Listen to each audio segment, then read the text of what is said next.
하나, 둘, 셋.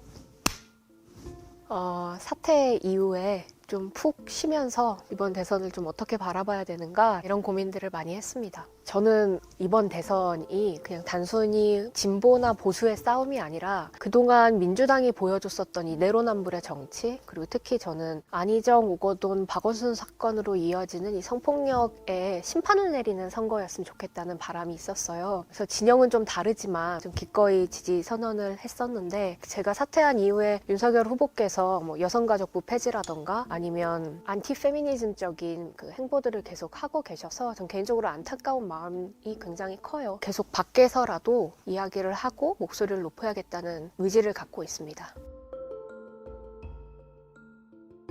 새시대 준비위원회라고 하는 것이, 거기에 소임은 진보, 그다음에 중도의 사람들까지 모두 다 안아서 압도적인 정권 교체를 해내는 것이 거기에 과업이었어요. 그것에 기꺼이 동의를 했기 때문에 제가 왔었고, 그거는 보수뿐만이 아니라 더 많은 사람들이 모여야 가능한 거겠죠. 그래서 저는 개인적으로 이번에 윤석열 후보가 당선이 된다고 하더라도 여소야대 국면이기 때문에 압도적인 정권 교체가 굉장히 중요하다고 판단하거든요. 그렇지 않으면 총선 때까지 한 2년 동안 대통령은 식물 대통령이 될 수밖에 없습니다. 아무것도 할 수가 없어요. 제가 윤 후보님 맨 처음 만났을 때 영입되기 전에 약속을 받고 싶다고 하면서 뵀거든요. 그때 받은 약속은 초심을 잃지 말라는 거 단 하나였어요. 그분께서 딱 말을 시작하시자마자 뭐라고 하셨냐면, 국민들이 왜 나를 대통령 후보로 밀었는지 나는 처음엔 이해 못했다. 국민들은 지금의 이 양당이 보여주는 정치에 신물이 난 거거든요. 승부수를 띄우고 베팅한 것은 맞습니다. 제가 물론 아주 미미한 정치적 커리어지만 사실은 다 걸고 온 거죠. 저는 주류 정치에 뛰어들려고 한다는 게 나쁜 건 아니라고 생각해요. 모든 정치인들한테는 권력 의지가 있어야 하고, 근데 제가 국민의힘에 뿌리 내릴 사람은 아니라는 건 저뿐만이 아니라 만천하에 계신 모든 분들이 다 알 거라고 생각하거든요.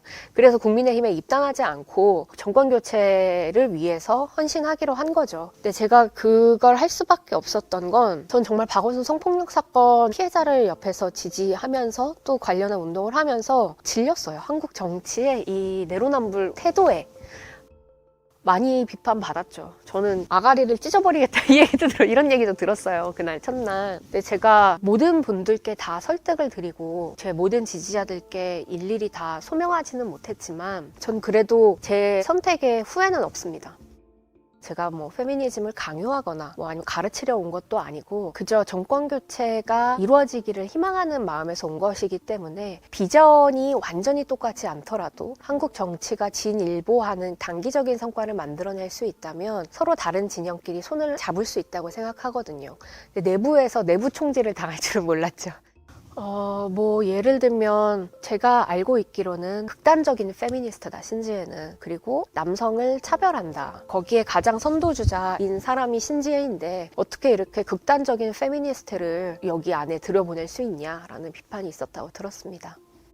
제 소임은 그건 아니었어요. 새시대준비위원회에서 제가 받은 전략이나 계획은 그런 게 아니었습니다. 2030 여성의 지지율을 끌어올린다기보단 다른 이유가 있었어요. 박원순 성폭력 사건 피해자인 김잔디님이랑 함께 민주당의 이 잘못된 성폭력 사건에 대해서 강력하게 비판하고 방법을 좀 세우려고 했었어요. 뭐 우리가 보통 회사에서 같으면 회사의 실적을 달성하기 위해서 여러 부서가 협력하잖아요. 이제 그런 게 잘 안 됐었던 것 같아요. 그리고 또 이준석 대표께서는 사실은 안티페미니즘을 기반으로 해서 자랐었던 본인이 갖고 있는 지지 기반이 있잖아요. 제가 그냥 뭐 밖에서 유추해 보건대 뭐 그런 것들이 본인의 앞으로 정치적 활동에 있어서 그렇게 효과적이지는 않을 것이라고 판단한 것 같아요. 그러니까 지금 김잔디님은 서울시청에서 근무를 하시지만 거기 다 태반이 다 2차 가해였던 사람들인데 어떻게 일을 하겠어요. 매일 회사로 출근할 때마다 눈초리를 견뎌야 되고 내 옆에 앉아있는 사람이 날 어떻게 생각하지? 이런 걸 계속 고민해야 되고 근데 그분이 만약 여성들의 목소리를 대변하고 피해자는 강하다라는 이미지를 보여준다면 전 그게 한국 사회에도 굉장히 큰 의미가 있다고 생각해요. 그런 제안을 김한길 대표님께서 주셨을 때 본인의 목소리를 내고 자신의 커리어를 쌓아나가는 것 그게 일상으로의 복귀 아닙니까? 이런 얘기를 하셨다는 거예요. 이분께서 생각보다 젠더 감수성이 높으신 분이구나 라는 생각을 했었어요. 그래서 제가 페미니스트이더라 할지라도 국민의힘의 대선 후보를 지지하게 됐었던 계기였고요. 그리고 저는 페미니즘이 진보의 전유물이 아니라고 생각해요. 지금은 오히려 가짜 진보가 진보의 이름으로 페미니즘을 본인들의 것으로 사유화하고 여성들이 다른 정치적 선택을 하지 못하도록 막고 있는 국면이라고 봐야겠죠. 사실 지금 민주당은 진보도 아니고 진보에 갇히는 순간 우리가 유권자로서의 파워가 오히려 떨어지게 된다 이 말씀을 드리고 싶고요. 87년 이후에 만들어졌었던 진보 보수 프레임이 이미 다 파산했다고 생각해요. 보수의 가치가 뭔지 진보의 가치가 뭔지 굉장히 흐릿한 때가 왔고 이제 다시 한번 재개편되어야 할 때가 온 거죠. 그러면 이제 여성 유권자들은 꼭 페미니즘뿐만이 아니라 내가 가장 중요하게 여기는 정치적 가치가 무엇인가, 그것이 일자리 문제인가, 부동산 문제인가, 아니면 지역 갈등 문제인가 굉장히 섬세하게 보면서 정책적으로 어떤 후보자를 지지하고 그런 목소리를 굉장히 강렬하게 내야 될 때라고 생각하고요. 저는 여러 가지 이유가 있다고 생각해요. 예를 들면 바로 다음 날 이준석 대표가 갈등 상황에 봉착했다라고 한다던가 오히려 그걸 신지의 한 사람한테 타겟팅하는, 포인팅하는 이유가 무엇인가? 제가 만약에 그 정도의 영향력을 끼칠 수 있다면 전 대선 제가 나가도 될 것 같아요. 아니 저 때문에 2030 지지율이 그렇게 움직이고 한다면 거의 거물이죠 저는. 전 그렇게 보지는 않고요. 저는 윤석열 후보의 지지율은 지금 상황에서 떨어질 일은 이제 남지 않았다고 생각해요. 오히려 이젠 다시 한번 더 많은 사람들을 중도, 진보까지 모두 다 포함해서 표를 끌어올 작전들을 좀 세워야 할 때이고 지금 이재명 후보자에 대한 전 국민적인 불안이 전 존재한다고 생각합니다. 화천대유 사건도 그렇고 아니 대통령 선거를 앞두고 지금 벌써 몇 명이 죽은 거예요. 그들의 죽음은 누가 방어할 수도 없고 변명할 수도 없는 일이죠. 이 상황에서 그것이 여성이든 남성이든 2030이든 4050이든 당연히 최악을 피하기 위한 차악에 대한 선택이 있을 수밖에 없겠죠. 본인께서 가만히 계셔야 됐었는데 도대체 왜 그러시는 겁니까? 이준석 대표님 정신 차리세요.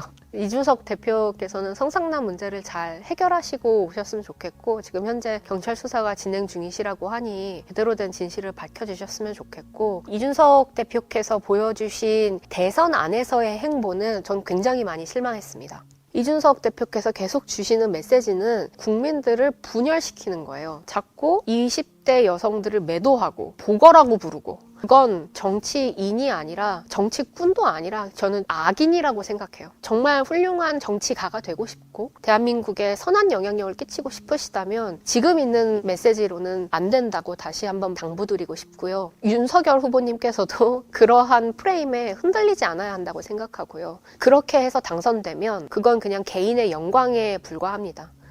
근데 저는 이대남 이대녀의 실체가 없다고 말하는 건 아니에요. 근데 그들을 어떻게 선동시키느냐가 중요한 것이죠. 그들의 적을 서로에게 두게 된다면 그 프레임이야말로 유권자와 국민 자체를 분열시키는 일이라는 거예요. 옛날에는 지역 갈등이 그렇게 역할을 했지만 이제는 젠더 갈등으로 그걸 끌고 오는 거죠. 근데 그렇게 했었을 때 가장 이득을 보는 것은 정치인들입니다. 굉장히 소모적인 갈등으로 인해서 국민들이 얻어가는 건 사실 거의 없고요. 제가 거기 들어간다고 좁아지거나 나온다고 좁아지거나 하는 것이 아니라 어쨌든 저는 무소속으로서 그 새시대준비위원회에 정권교체를 열망하며 들어간 것이기 때문에 또 전향 압박이 내부에서 굉장히 많았지만 전향한 것도 아니고 그리고 또 제가 갖고 있었던 가치나 철학을 버린 것도 아니고 어느 자리에서든 할 수 있는 일들을 해야 한다고 생각하거든요. 다시 돌아갔어도 저는 똑같은 결정을 할 것 같아요. 민주당은 여성 정책을 계속 내지만 그 안에서 박원순 성폭력 사건의 2차 가해자들이 상황실장 맡고 있고 역할 다 맡고 있고 나중에 그 사람들이 이재명이 대통령이 되고 나면 더 높은 위치에 올라가고 저는 그것이야말로 부정의한 일이라고 생각하거든요. 그럼 그 반대쪽에 있는 후보가 여성의 이야기를 조금이라도 들어주고 그런 관련한 정책들을 내기를 희망하면서 선택했던 것이기 때문에 그 선택에 후회는 없습니다. 앞으로의 역할은 지금 고민을 하고 있습니다. 지금 한국 정치가 어떻게 바뀔 수 있을 것인가. 저도 좀 쉬면서 생각을 해봤었는데 전 촛불 때부터 다시 생각하게 되더라고요. 사실 저희는 촛불 혁명을 한 건 아니에요. 혁명이라고 하는 건 새로운 체제를 만들었을 때에 붙일 수 있는 이름이거든요. 근데 한국은 그때 그냥 권력자 한 명을 바꿔 치웠을 뿐, 대통령 제도나 권력 집단은 그렇게 제왕적 권력을 누리게 놔두었다고 생각해요. 그러면 우리가 박근혜, 문재인 정권을 보면서 한 개인의 정치적인 타락, 도덕적인 타락의 문제가 아니라 이 시스템의 문제구나라고 하는 고민들을 김종인 대표도 또 김한길 대표님도 하시는 것 같아요. 그래서 좀 포럼 같은 거를 만들어 볼까? 뭐 이런 고민들을 하고 있습니다.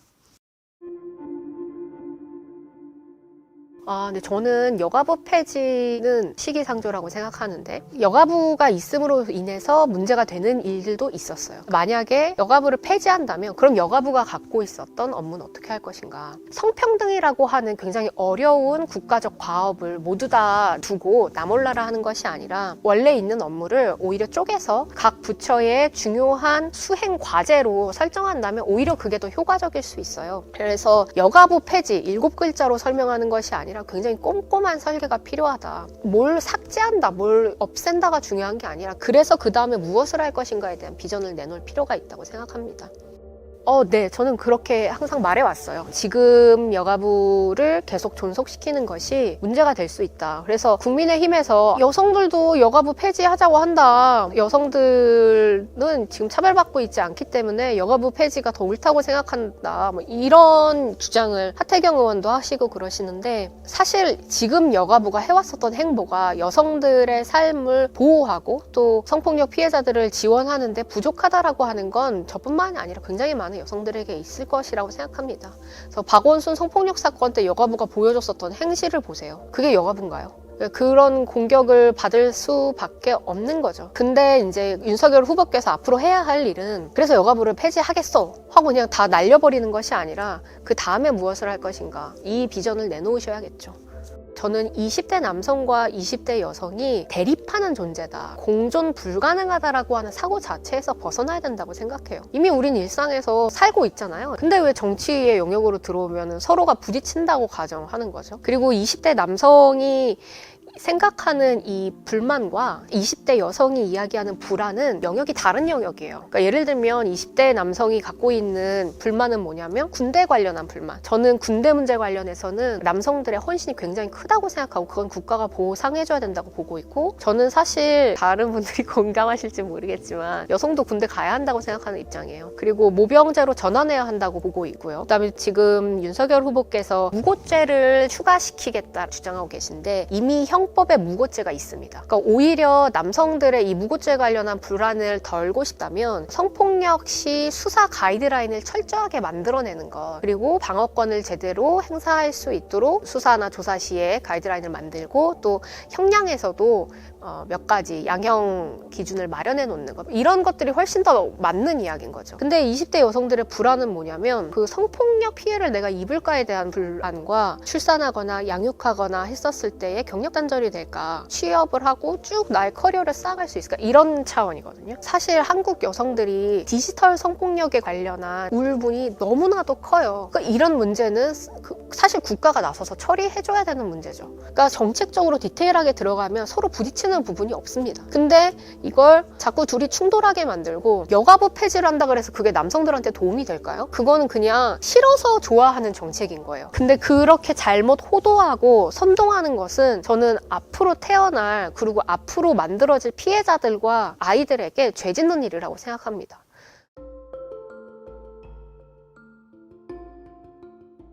김지은 씨를 언급한 것은 아니지만 상처 입은 모든 분들께 사과드린다라고 윤 후보께서 말씀하셨더라고요. 저는 개인적으로는 좀 부족했다고 생각하고 김건희 씨의 사과가 좀 필요하다고 생각해요. 영부인이 되실 분이 피해자에 대한 범죄 사실을 부정해버리면 김지은 씨는 살기가 어려우실 거라고 생각해요. 근데 그 상황에 계신 분께 그거 불륜 아닌가? 라는 이야기를 하게 된다면 당연히 피해자로서 분노스러울 수밖에 없고 가슴이 찢어지는 일일 거라고 저는 생각해요. 이미 대법원까지 가서 승소를 하셨고 안희정은 성폭력 범죄를 저지른 것으로 지금 현재 형을 살고 있습니다. 저는 전직 검찰총장으로서 사법적 정의, 법치주의를 외치셨다면 그것에 대한 인정은 당연히 응당 있어야 한다고 생각하고, 김건희 씨도 거기에 피해자예요. 계속 줄리라고 언급받고 입에 담기도 민망한 정도의 소문들이 계속 돌고, 그걸 조장하고 정치권 내에서 그 여성성이라고 하는 걸 타겟팅하면서 자극적으로 사용하는 거거든요. 여성 폭력이 한가운데 계신 분이기 때문에 김지은 씨에 대한 또 다른 이해와 공감을 오히려 잘 해주실 수 있지 않을까. 그게 왜 그런 줄 아세요? 갈 데가 없잖아요. 민주당이 성폭력을 저질렀는데 국힘이 거기에 대해서 동조하지 않는다 그래서 민주당으로 다시 가겠어요. 원죄가 있다면 김건희 씨가 아니라고 생각해요. 오히려 김건희 씨의 발언은 뭘 상기시켜주냐면, 안희정이 있었지. 맞아. 그게 민주당이지. 맞아. 민주당에 2차 가해자들이 있지. 이걸 전 다시 상기시킨다고 생각해요. 여성 유권자들도 직감적으로 알고 있는 것 같아요. 그러니까 지금 이 김건희 씨에 대한 공격이 여성폭력의 연장선에 있다라고 하는 걸 알고 계신 것 같습니다. 박원순 성폭력 사건은 사실 여성단체의 과오가 굉장히 큰 사건이었죠. 이런 일련의 과정에서 한국의 백래시가 크게 일어났고, 거기에 많은 타격을 입어서 많은 여성들이 지금 정치적인 회의감을 느끼고 있을 거라고 생각해요. 민주당은 아무리 정책을 잘 낸다고 하더라도 원죄가 있는 집단들이고, 2030 여성들이 이번 대선 때 굉장히 현명하게 움직일 필요가 있다. 본인들의 정치적 메시지, 목소리를 가장 잘 반영해줄 사람이 나타날 때까지 동일한 요구들을 좀 꾸준히 해야 한다고 생각합니다. 이 집단의 지지를 얻어야겠다라는 판단이 들면 정치인들은 그렇게 움직일 거예요. 그 이재명 후보는 그 이미지와 크게 틀어지지는 않는 일이었습니다. 평소 욕설은 그냥 입에도 담기 힘든 좀 수준 이하의 발언이라고 볼 수 있고, 근데 김건희 씨 같은 경우엔 아직도 2차 가해와 조롱을 당하는 피해자가 존재하기 때문에 2차 가해 씨앗을 계속해서 만들어내는 일일 수 있기 때문에 더 큰 영향력을 가지고 있다고 봐야겠죠. 반동의 지금 시기를 한국이 보내고 있다고 생각하고, 지금 제가 보기에 한국 여성들이 움츠려 있어요. 되게 눈치 볼 수밖에 없는 실정이고, 스스로를 의심하게 되고 힘이 없다고 느끼고, 근데 그럴 때일수록 저는 여성들 스스로, 소수자들 스스로 자신을 믿고 계속해서 연대해 나가는 방법들을 찾아 나가는 게 굉장히 중요하다고 생각해요.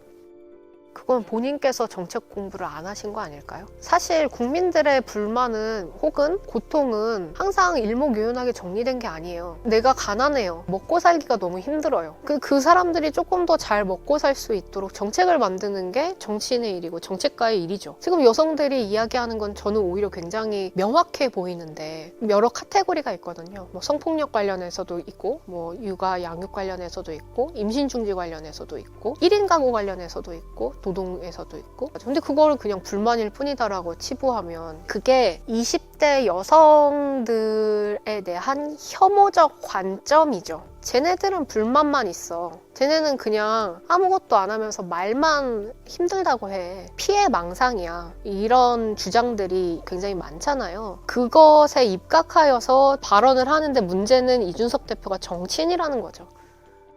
저는 이번 대선이 누구 한 사람의 당선이 아니라 시스템이 개혁될 수 있는 분기점이 되면 좋겠다는 생각이 들어요. 저는 개인적으로는 한국 정치가 앞으로 내각제로 나아가야 되고, 이원집정부제로 바뀌고, 대통령의 권한이 축소돼야 한다고 보거든요. 그런 시스템적인 고민들을 전 국민이 함께 하면 좋겠다, 그런 장이 좀 만들어지면 좋겠다라는 생각이 듭니다. 글쎄요.